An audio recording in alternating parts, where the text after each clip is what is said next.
अब हम क्लोरोप्लास्ट की बात करेंगे। डिटेल, जो डिटेल स्ट्रक्चर पढ़ना है वो क्लोरोप्लास्ट का पढ़ना है, ठीक है। तो क्लोरोप्लास्ट के बारे में अपन को डिटेल बात करनी है। प्लास्टिड के टाइप समझ आ गया, इंटरकन्वर्जन समझ आ गया, डिटेल हमें जो पढ़ना है वो क्लोरोप्लास्ट को समझना है। प्रेजेंट कहां होता है? Green part of plants, leaves में, यंग स्टेप में, अनराइपेंड फ्रूट्स में। पहले ही हमने डिस्कस कर लिया। प्रेजेंस आपको कोई डाउट नहीं है। नंबर क्या हो सकता है किसी सेल में? क्या क्लोरोप्लास्ट का नंबर 1 हो सकता है या 1 से ज्यादा हो सकता है? तो आपको ये नाम याद रखना होगा। एक क्लोरोप्लास्ट वाला सेल जिसका नाम है क्लेमाइडोमोनास। क्या नाम है? क्लेमाइडोमोनास। ये एक यूनिसेलुलर एल्गा है। क्या है? यूनिसेलुलर एल्गा है, ठीक है, जिसमें एक सेल में एक ही क्लोरोप्लास्ट होता है। और इन जनरल जो मीजोफिल सेल्स हैं, लीफ की मीजोफिल सेल्स हैं, तो 20 to 40 क्लोरोप्लास्ट पर सेल हो सकते हैं। इन जनरल क्या होता है? 20 से 40 क्लोरोप्लास्ट एक सेल में प्रेजेंट होता है। शेप की बात करें, क्लोरोप्लास्ट का शेप कैसा हो सकता है? तो शेप लेंस शेप भी हो सकता है, ओवल भी हो सकता है, स्फेरिकल, डिस्कोइड, रिबन शेप, मतलब शेप में वेरिएशन होता है। ऐसा कोई हम एक शेप नहीं कर सकते। हम आइडियली बात करेंगे इसका स्फेरिकल शेप जो होता है, सिलेंड्रिकल शेप, उसी को हम समझते हैं। लेंथ में भी वेरिएशन आपको दिख जाता है। लेंथ इनकी 5 से 10 माइक्रोमीटर की होती है, विड्थ इनकी 2 से 4 माइक्रोमीटर की हो सकती है। तो लेंथ में वेरिएशन है, शेप में भी बहुत ज्यादा वेरिएशन देखने को मिल जाएगा, और नंबर में भी वेरिएबिलिटी है। एक भी हो सकता है और बहुत भी हो सकते हैं, ठीक है। तो ये सारा आपको क्लोरोप्लास्ट के लिए बेसिक सी इंफॉर्मेशन याद रखनी है। अब हम बात करेंगे इसके स्ट्रक्चर की। देखो, आज अपन को बात करना है स्ट्रक्चर ऑफ क्लोरोप्लास्ट, है ना। प्लास्टिड के टाइप्स हमने कर लिए हैं, ल्यूकोप्लास्ट, क्रोमोप्लास्ट और क्लोरोप्लास्ट। क्लोरोप्लास्ट, पहली बात हमें याद रखनी है, ये डबल मेम्ब्रेनस सेल ऑर्गेनेल है ना। सबसे पहला पॉइंट यही, माइटोकॉन्ड्रिया की तरह ये भी डबल मेम्ब्रेनस सेल ऑर्गेनेल है। ये दूसरा सेल ऑर्गेनेल है जो डबल मेम्ब्रेनस है, मतलब इसके पास भी इनर मेम्ब्रेन है, आउटर मेम्ब्रेन है, ठीक है। और जो इनकी इनर मेम्ब्रेन है, जो इनका इनर मेम्ब्रेन है, वो फोल्ड होकर यहाँ पे स्ट्रक्चर्स बनाती है। Inner membrane encloses stroma. जो इनर मेम्ब्रेन इनक्लोज करती है उसको हम बोलते हैं स्ट्रोमा। स्ट्रोमा में क्या क्या स्ट्रक्चर्स प्रेजेंट हैं? इनर मेम्ब्रेन में जो कुछ भी, इनर मेम्ब्रेन जो कुछ भी इनक्लोज करी हुई है उसके लिए एक कॉमन वर्ड यूज करते हैं स्ट्रोमा, या इसके लिए आप मैट्रिक्स भी लिख सकते हो। बट कॉमन वर्ड क्या है? मैट्रिक्स हम माइटोकॉन्ड्रिया में ज्यादा कॉमनली यूज कर रहे हैं, और स्ट्रोमा वर्ड हम क्लोरोप्लास्ट में इन जनरल यूज करते हैं। तो स्ट्रोमा के कंपोनेंट्स क्या होते हैं? पहला कंपोनेंट है थैलेकोइड। इनर मेम्ब्रेन फोल्ड होकर ऐसा कुछ सैक लाइक स्ट्रक्चर बनाती है, और इन सैक लाइक स्ट्रक्चर्स को थैलेकोइड बोलते हैं। जैसे यहाँ पे ये एक लेबलिंग करा हुआ है, ग्रेना थैलेकोइड। इसका नाम क्या है? ग्रेना थैलेकोइड। ये सैक लाइक, ये एक जो सैक लाइक स्ट्रक्चर है इसका नाम है थैलेकोइड, ठीक है। और ये ग्रेनम में प्रेजेंट है तो इसको ग्रेना थैलेकोइड कहा जाता है। ग्रेनम क्या है? That is the stacks of thylakoid. Thylakoid के स्टैक्स को ग्रेनम बोल दिया जाता है ना। तो ग्रेनम में जो थैलेकोइड प्रेजेंट है उसको हमने नाम दिया क्या? ग्रेनम, ग्रेना थैलेकोइड, ठीक है। ये यहाँ पे थैलेकोइड है, ये ग्रेनम है, ये ग्रेनम है। दो ग्रेनम को जो कनेक्ट करने वाली थैलेकोइड का ये स्ट्रक्चर है, ये भी इनर मेम्ब्रेन ही है ना, जो दो थैलेकोइड को, दो ग्रेनम को कनेक्ट करती है, इसको बोला जाता है स्ट्रोमा थैलेकोइड। इसके लिए टर्म क्या लिखेंगे? स्ट्रोमा थैलेकोइड। थैलेकोइड के दो एक्चुअली टाइप्स हैं, एक ग्रेना थैलेकोइड, दूसरा थोड़ा ध्यान देना। तो थैलेकोइड के दो टाइप्स, एक ग्रेना थैलेकोइड, दूसरा स्ट्रोमा थैलेकोइड की बात होती है, ठीक है। थैलेकोइड क्या है? Flattened membranous sac like structure को हम थैलेकोइड बोलते हैं। अब देखो यहाँ पे थैलेकॉइड का रिप्रेजेंटेशन कैसे करते हैं, बड़ी ध्यान से समझना इसको। ये जो मेम्ब्रेनस फ्लैटेंड स्ट्रक्चर है जो स्पेस ऑक्युपाई करता है उसको हम बोलते हैं ल्यूमेन।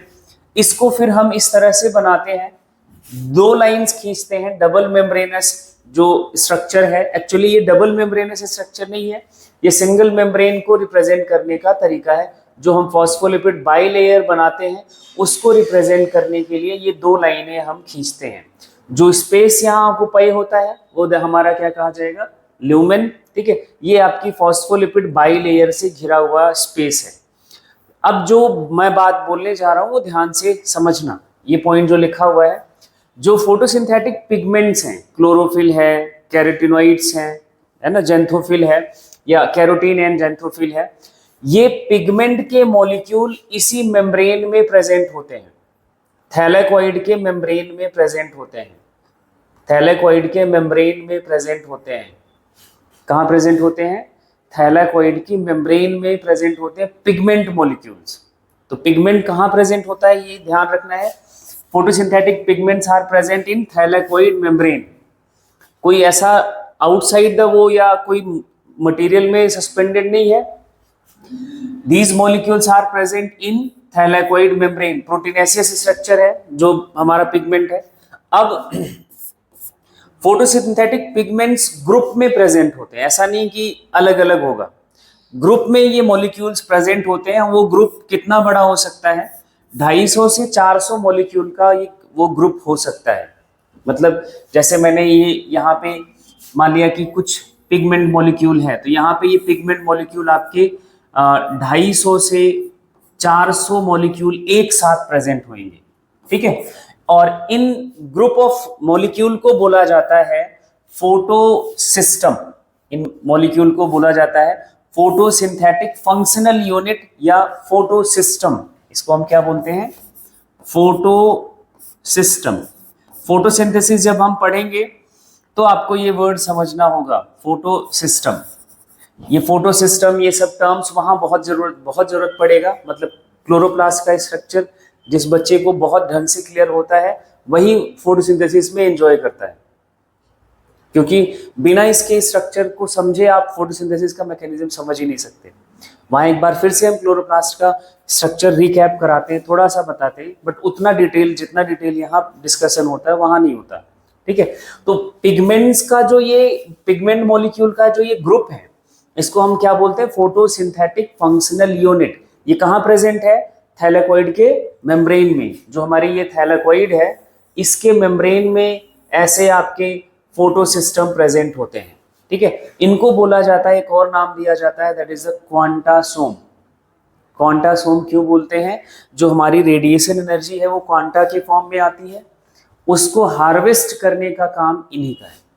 हार्वेस्ट करने का मतलब वो रेडिएशन एनर्जी को केमिकल एनर्जी में यही आपका क्वांटासोम ही कन्वर्ट करता है। फोटोसिंथेसिस क्या करता है, रेडिएशन एनर्जी को केमिकल एनर्जी में कन्वर्ट करता है। वो कन्वर्जन यही हमारे फोटोसिंथेटिक यूनिट्स करते हैं। ठीक है, इसलिए इनको नाम दे दिया गया क्वांटासोम। स्टैक्स ऑफ थैलेकॉइड को हम क्या टर्म देते हैं, ग्रेनम। सिंगुलर वर्ड है ग्रेनम, प्लूरल वर्ड है ग्रेना। प्लूरल वर्ड क्या है, ग्रेना। जैसे यहाँ पे देखो 1, 2, 3 और 4 थैलेकॉइड्स का एक स्टैक है, इसके लिए वर्ड हम यूज करेंगे ग्रेनम। एक के लिए वर्ड हम क्या यूज करेंगे, थैलेकॉइड। इसमें कोई कंफ्यूजन नहीं है। अब जो स्ट्रोमा है, जो इनर मेम्ब्रेन में आपने दो स्ट्रक्चर समझ लिया, थैलेकॉइड समझ लिया, ग्रेनम समझ लिया। ठीक है, अब उसके पास दूसरा कंपोनेंट क्या होता है, उसमें सारे वो एंजाइम्स प्रेजेंट होते हैं जो डार्क रिएक्शन के लिए चाहिए होते हैं। अब फोटोसिंथेसिस आप 10th में पढ़े थे, तो फोटोसिंथेसिस हमारा 2 स्टेप में कंप्लीट होता है। यहाँ पे जस्ट थोड़ा सा आपको एक आइडिया दिया है। फोटोसिंथेसिस को हम 2 ग्रुप ऑफ रिएक्शंस में क्लासिफाई करते हैं। एक 2 कैटेगरी है, एक लाइट रिएक्शन जो लाइट डिपेंडेंट होती है, लाइट की प्रेजेंस में होती है, और ये लाइट रिएक्शन आपकी कहाँ चलती है, थैलेकॉइड मेम्ब्रेन में। कहाँ चलती है, थैलेकॉइड मेम्ब्रेन में। मोस्ट इंपॉर्टेंट पॉइंट है, light reaction takes place in thylakoid membrane. और जो डार्क रिएक्शन होती है, लाइट रिएक्शन में सिर्फ बनता है एसिमिलेटरी पावर। एसिमिलेटरी पावर बोले तो आप ऐसे अभी याद कर सकते हो, एटीपी बनता है। लाइट रिएक्शन से क्या बनता है? एटीपी बनता है। जो रेडिएशन एनर्जी है उसको बायोलॉजिकल एनर्जी, केमिकल एनर्जी में कन्वर्ट करा जाता है। एंड इस केमिकल एनर्जी का यूज डार्क रिएक्शन में होता है। और डार्क रिएक्शन कहाँ चलती है? स्ट्रोमा में। कहाँ चलती है? स्ट्रोमा में। स्ट्रोमा में वो सारे एंजाइम्स प्रेजेंट हैं जो डार्क रिएक्शन के लिए जरूरी हैं। याद हो गया है ना? डार्क रिएक्शन में क्या होता है? कार्बन डाइऑक्साइड को, CO2 को ग्लूकोज में रिड्यूस किया जाता है। किसमें? ग्लूकोज में रिड्यूस किया जाता है। ये ध्यान रखना है, reduction of carbon dioxide into glucose. अब इस रिडक्शन के लिए एनर्जी चाहिए होता है, और वो एनर्जी कहां से बनती है? लाइट रिएक्शन से। क्लियर है इतनी बात? चलो, स्ट्रोमा में double stranded circular DNA present होता है। स्ट्रोमा में क्या प्रेजेंट होता है? Double stranded circular naked DNA, same as it is mitochondria, है ना? डबल स्ट्रैंडेड सर्कुलर डीएनए है। नेकेड का मतलब विदाउट हिस्टोन है, विदाउट हिस्टोन है, हिस्टोन प्रोटीन नहीं होता है, इसलिए इसको हम नेकेड डीएनए बोलते हैं। ठीक है। उसके बाद स्ट्रोमा में राइबोसोम भी प्रेजेंट होता है। राइबोसोम कौन सा? 70S टाइप का। ये हम इसको और दूसरा नाम देते हैं प्रोकैरियोटिक राइबोसोम। क्या बोलते हैं इसको? प्रोकैरियोटिक राइबोसोम प्रेजेंट होता है, जो माइटोकॉन्ड्रिया में भी सेम यही प्रेजेंट होता है। ठीक, तो स्ट्रोमा के कंपोनेंट समझ आ गए, राइबोसोम, डीएनए और आपके सारा एंजाइम जो डार्क रिएक्शन के लिए चाहिए होता है। डार्क रिएक्शन का एक दूसरा टर्म है, दूसरा नाम दिया जाता है, केल्विन जी ने इसको डिस्कवर किया था, तो केल्विन साइकिल के नाम से भी पूछा जा सकता है। एरोबिक रिएक्शन, एरोबिक रेस्पिरेशन को जैसे क्रेब्स साइकिल बोलते हैं, सेम एज इट इज इधर डार्क रिएक्शन को हम क्या बोलते हैं? Calvin cycle. तो ये टर्म याद रखना, ये नाम याद रखना साइंटिस्टों का। आपने थैलेकॉइड देख लिया, ग्रेनम देख लिया, स्ट्रोमा में ये सारे स्ट्रक्चर्स प्रेजेंट होते हैं। अब यहाँ पे डायग्राम पे देखो, थैलेकॉइड, ग्रेनम, ये जो ग्राउंड सब्सटेंस है वो एंजाइम्स होते हैं। ये डबल स्ट्रैंडेड सर्कुलर डीएनए, ये जो रेड डॉट्स हैं दैट इज द राइबोसोम। ये सारे कंपोनेंट्स की बात हमने स्ट्रोमा में डिस्कस कर ली। ठीक है। अब देखो नेक्स्ट जो पॉइंट है आपका, इसके लिए क्लोरोप्लास्ट के लिए जो आपको समझना है कि क्लोरोप्लास्ट के पास double stranded circular naked DNA है, 70S टाइप का राइबोसोम है, एंजाइम इनके पास सारा प्रेजेंट होता है जो प्रोटीन सिंथेसिस कर सकता है, मतलब प्रोटीन सिंथेसाइजिंग मशीनरी इनके पास होती है, जो हमने माइटोकॉन्ड्रिया में भी देखा था। अपनी ये कुछ प्रोटीन बना सकता है, कुछ प्रोटीन्स के लिए ये न्यूक्लियस पर डिपेंड होता है, इसलिए इसको हमने क्या नाम दिया? Semi autonomous cell organelle. दो सेल ऑर्गेनेल पूरे सेल में ऐसे होते हैं जो सेमी ऑटोनॉमस हैं। First one is mitochondria and second one is chloroplast. ठीक है। फंक्शंस की बात करें तो मुझे नहीं लगता कोई इसमें बताने की जरूरत है। क्लोरोप्लास्ट का फंक्शन है लाइट एनर्जी को, रेडिएशन एनर्जी को केमिकल एनर्जी में कन्वर्ट करना। That's it. क्या काम है? लाइट एनर्जी या रेडिएशन एनर्जी को बॉन्ड एनर्जी में, केमिकल एनर्जी में, फूड में कन्वर्ट करना। That's it. मतलब ये ऑटोट्रॉप्स के पास यही यूनिक फीचर है, पिगमेंट का होना। हमारे पास पिगमेंट नहीं है तो हम हेट्रोट्रॉप्स हैं। सारे हेट्रोट्रॉप्स जो हेट्रोट्रॉफिक ऑर्गेनिजम्स हैं, they are depends on this autotrophic organisms, है ना। तो अगर नेचर से यही क्लोरोप्लास्ट को डिलीट कर दिया जाए, क्लोरोप्लास्ट तो मैंने ज्यादा बड़ा स्ट्रक्चर बोल दिया, पिगमेंट मॉलिक्यूल को डिलीट कर दिया जाए, लाइफ फिनिश्ड। कोई लाइफ फॉर्म है जो इस रेडिएशन एनर्जी को यूज कर सकता है? कोई नहीं है, सिर्फ यही प्लांट्स।